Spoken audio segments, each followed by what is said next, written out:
describe him to me.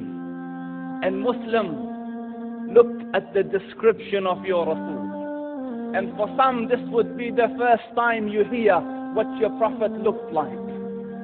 I saw a man of striking appearance.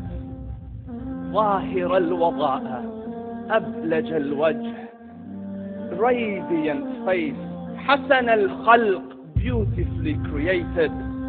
لم تعبه السجلة, his belly wasn't protruding. ولم تزر به السعلة, nor was his head disproportionate and small. وسيم قسيم, proportionate and delicate, finely made, a specimen of a creation. في عينيه دعج, in his eyes there was a contrast. The dark was immensely dark, the white was excessively white. وفي أشفاره وطف, and his eyelashes were long. وفي صوته صهل, and in his voice was a natural echo. وفي عنقه سطع, and his neck was elegantly long. وفي لحيته كثافة, his beard was full and thick. أزج أقرن, his eyebrows were arched, but they were not joined. It was separated. In صمت فعليه الوقار, when he was silent, dignity covered him. وإن تكلم سماه وعلاه البهاء, and when he spoke, it was audible and clear, almost commanding and overtaking. أجمل الناس وأبهاهم من بعيد, from afar the most striking and outstanding in appearance. وأحسنهم وأجملهم من قريب, and when he came near, the best of them and the most handsome of them in closeness. حلو المنطق, so such an exalted and sweet level of logic. Like when he used to speak, it was so coherently logical, it was smooth and easy to understand. فصل لا نزر ولا هزر, he was to the point, not excessive, nor too short.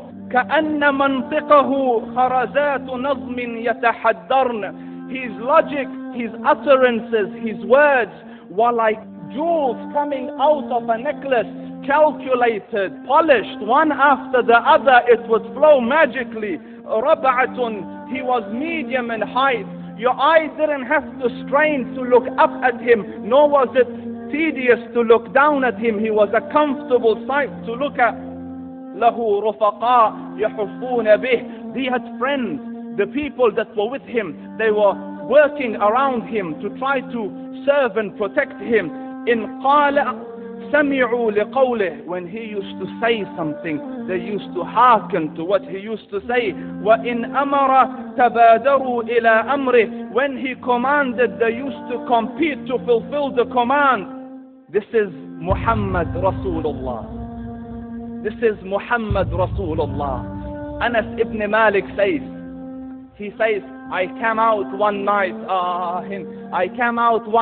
it was the full moon night.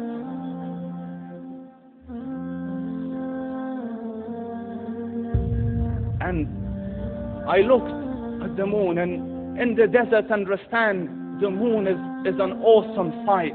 It is smooth, it is radiant, it is clear, it is gentle compared to the scorching sun of which they are used to. So the moon was the epitome of beauty. So he says, I came out at a full moon night and I looked at the moon and I saw it, beautiful, handsome. So I said, let me go see if the moon is more handsome or my Prophet is more handsome. Let me see if that is more beautiful or the Prophet is more beautiful. So I went and I saw him standing afar.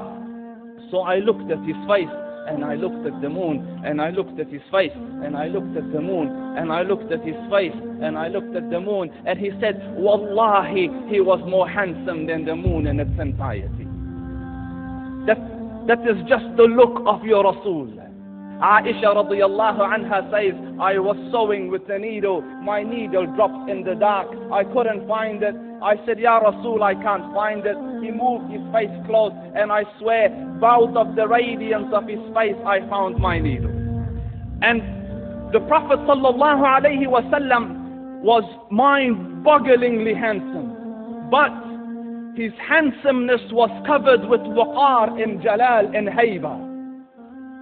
The Sahaba say, when we used to sit at his feet, two feelings conflicting would come on the heart. The first one, you wanted to look at him. You wanted to behold the majesty of his face.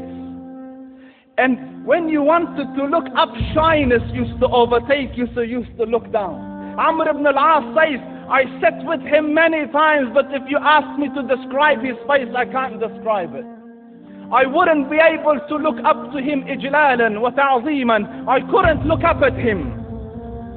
And that is why he didn't have the problems that Yusuf alayhi salam had. Because it was difficult to penetrate the awe and the splendor of the Rasul.